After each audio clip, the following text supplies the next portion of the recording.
What if I told you that one of the most influential prophecy books ever written contained a prediction so specific, so confidently presented, and so widely believed that millions of people restructured their lives around it? And then it failed.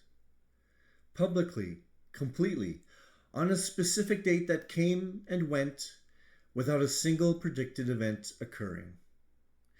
And what if I told you that the man who wrote that prediction had warned his own readers in the very same book not to do exactly what they did, not to trust religious leaders without investigating for themselves, not to be too busy, too comfortable, too caught up in the treadmill of daily life, and neglect to look carefully at the evidence?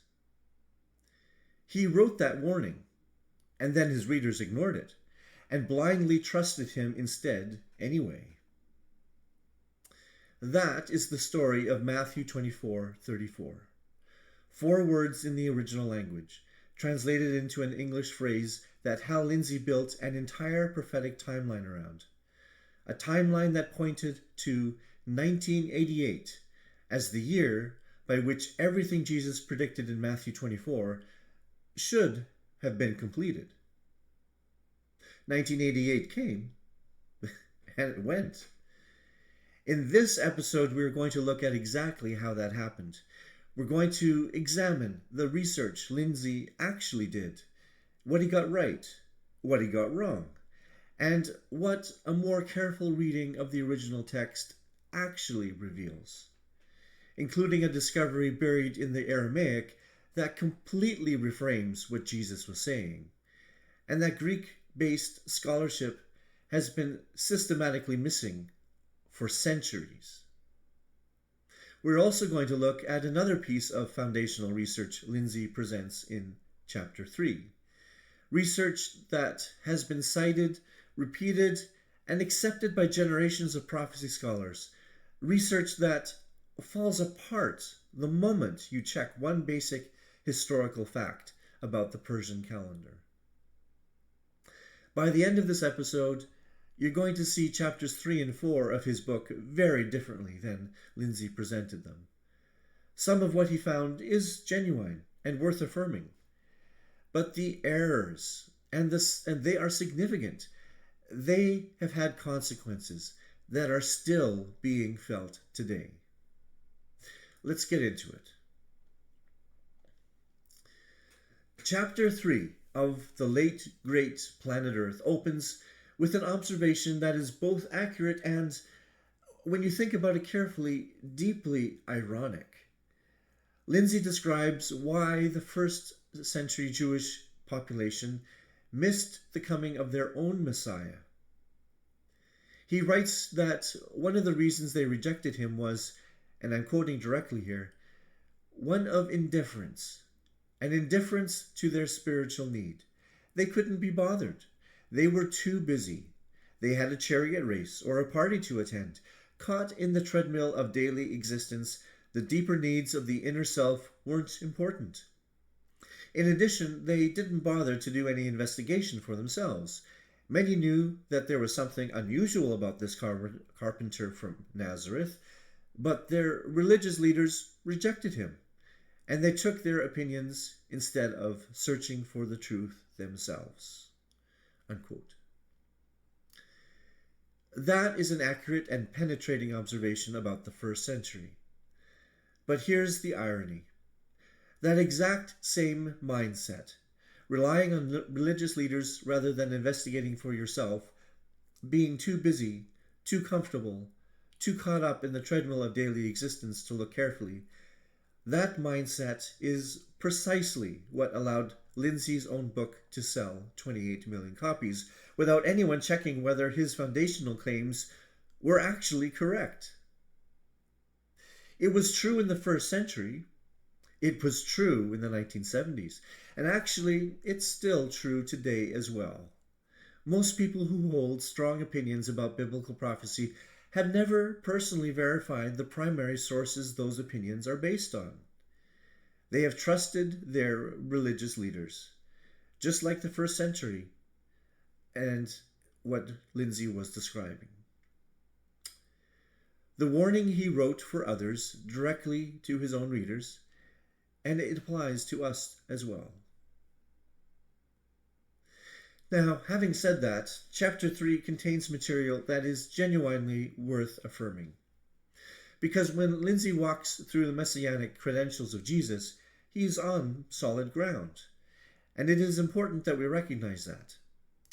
This series is not a wholesale rejection of everything in his book. It is a careful, selective examination of what holds up and what doesn't. And the messianic credential material, it holds up. Lindsey walks through a substantial list of Old Testament predictions that were fulfilled specifically and verifiably in Jesus of Nazareth. The family line, narrowed from Abraham to Jacob to the tribe of Judah to the house of David. The birthplace, Bethlehem, predicted by Micah 700 years before the birth.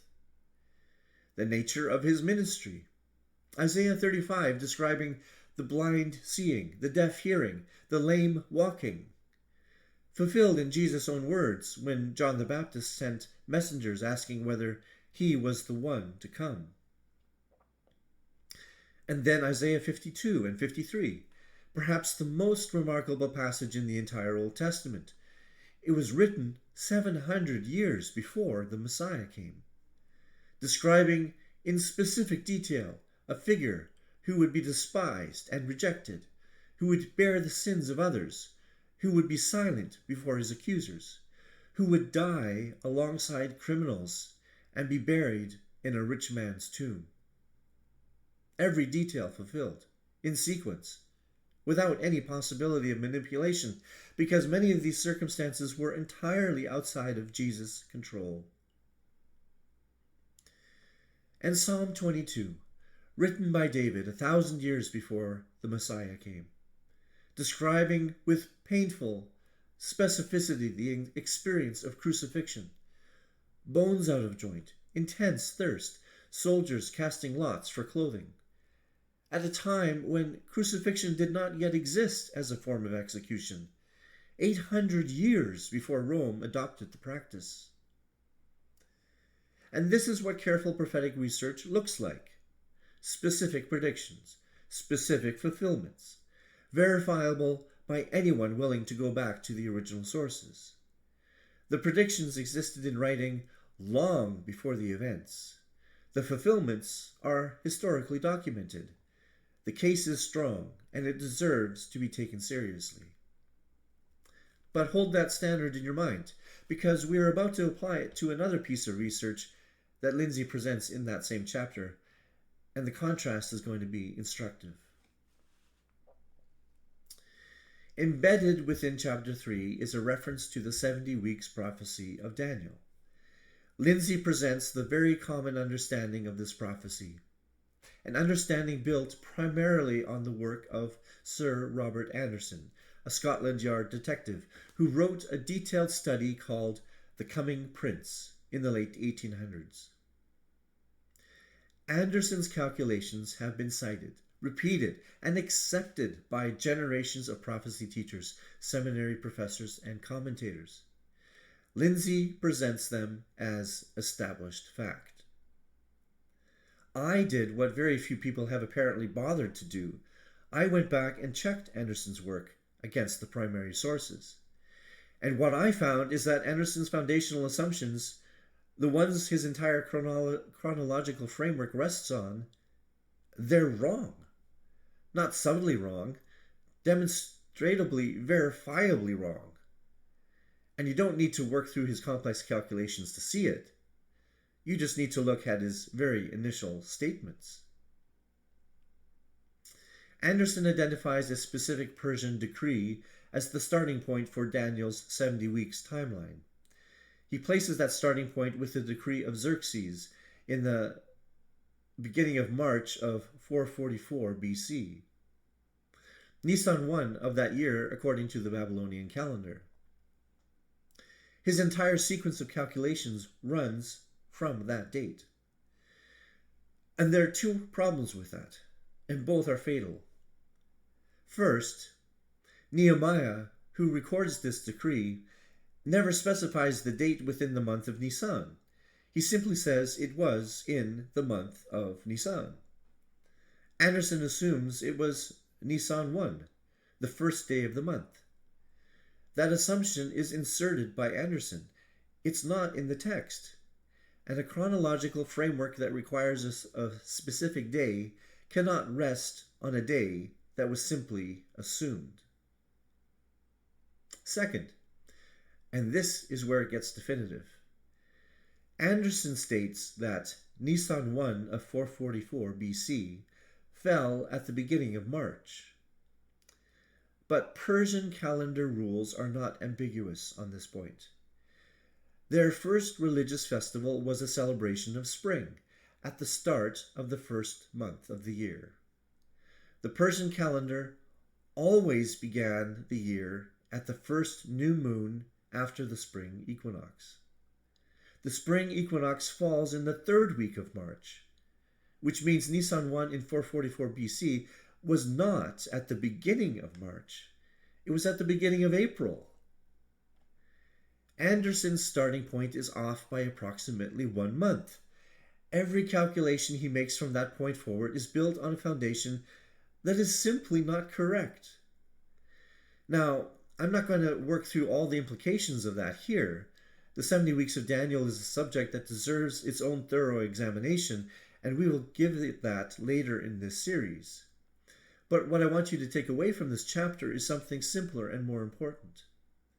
Compare what we just saw with the messianic credentials, specific predictions, specific fulfillments, verifiable by anyone, primary sources, original text.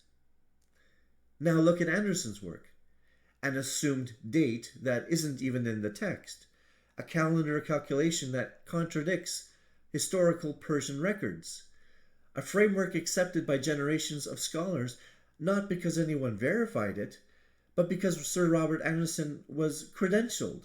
His book was impressive, and nobody checked. That is the pattern we are going to see repeatedly in this series.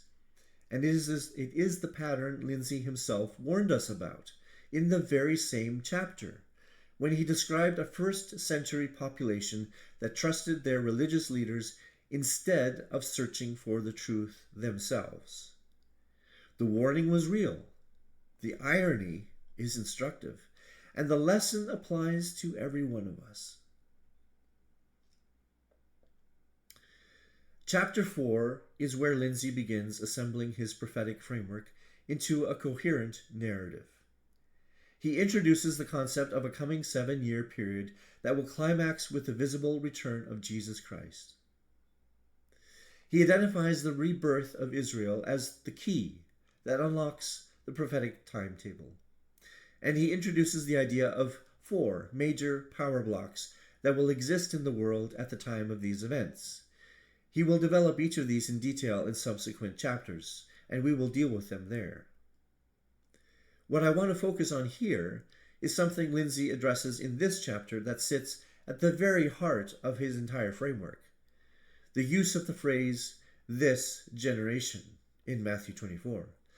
Because how you understand those 2 words determines everything that follows.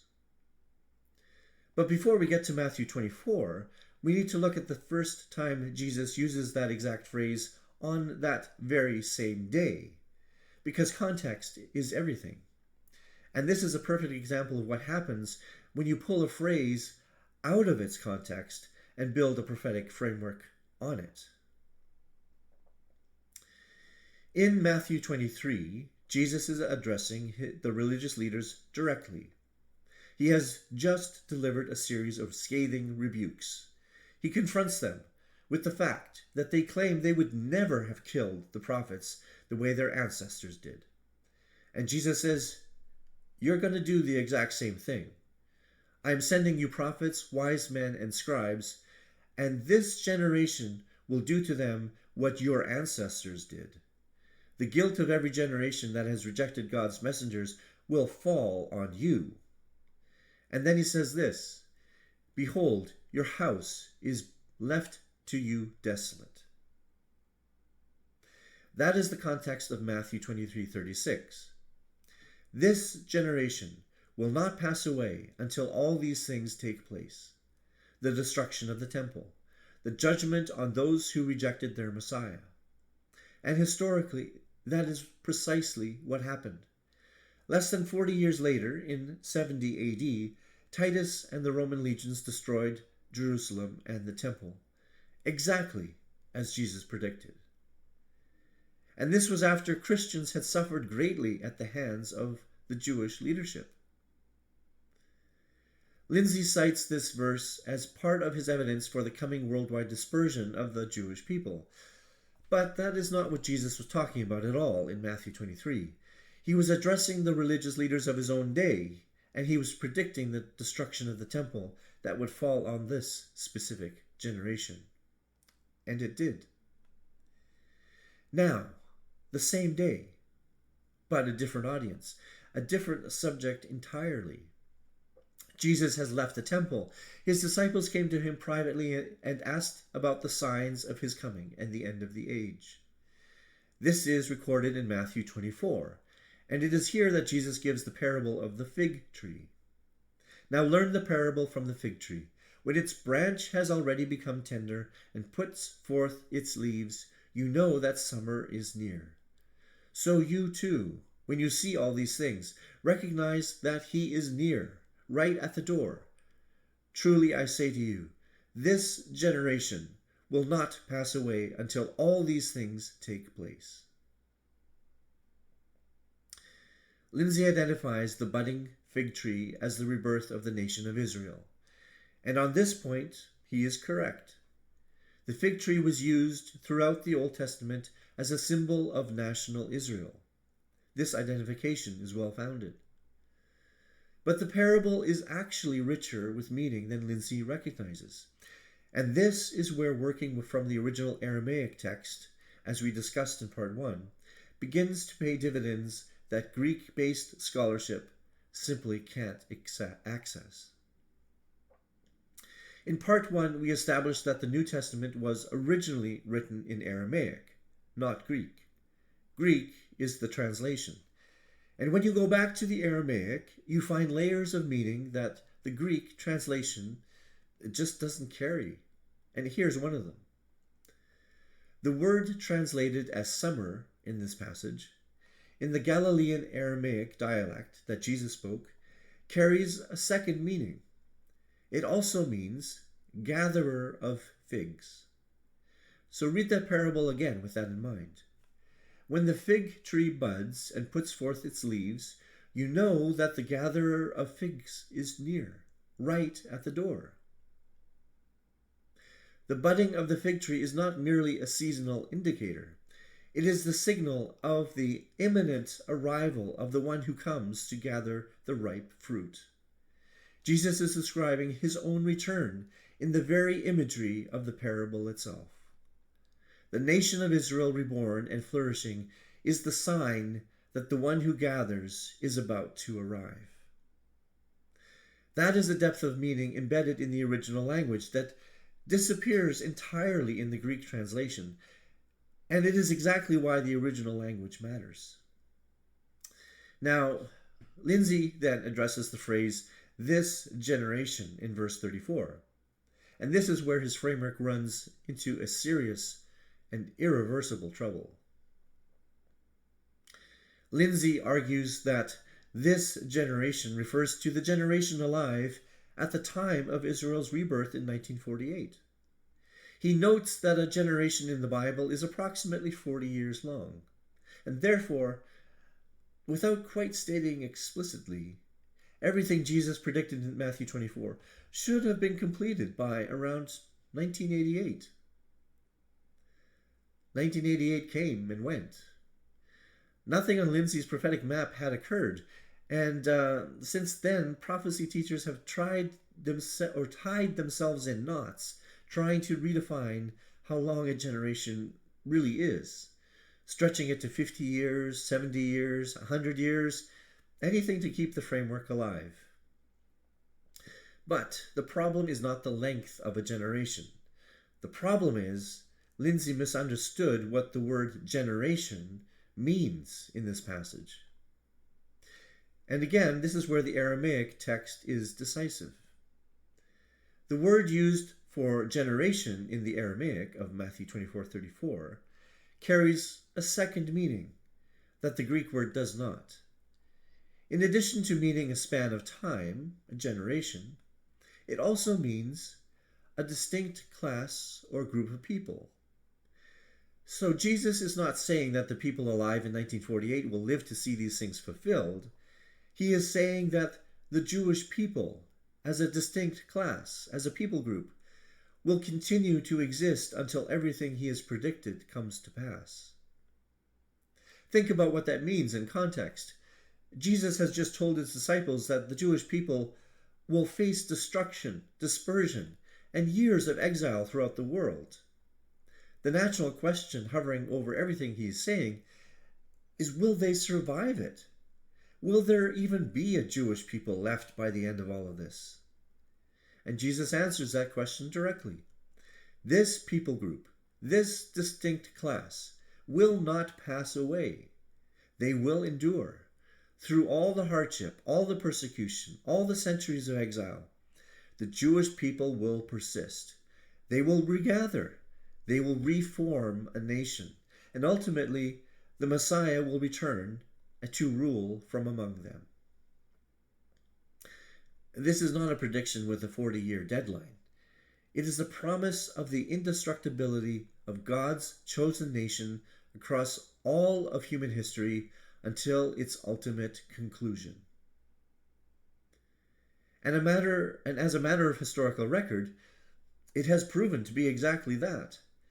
No people in human history have endured what the Jewish people have endured.